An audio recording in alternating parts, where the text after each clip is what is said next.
बांग्लादेश में जो कुछ भी हुआ है उसको लेकर पड़ोसी देश के नाते चिंता होना,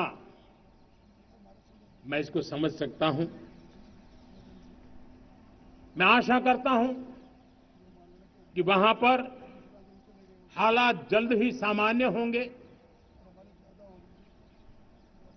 खास करके 140 करोड़ देशवासियों की चिंता कि वहां हिंदू, वहां के अल्पसंख्यक, उस समुदाय की सुरक्षा सुनिश्चित हो।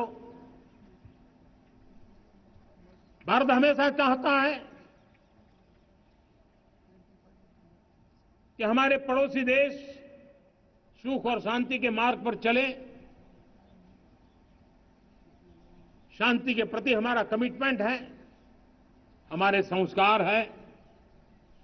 हम आने वाले दिनों में बांग्लादेश की विकास यात्रा में हमेशा हमारा शुभचिंतन ही रहेगा, क्योंकि हम मानव जाति की भलाई सोचने वाले लोग हैं।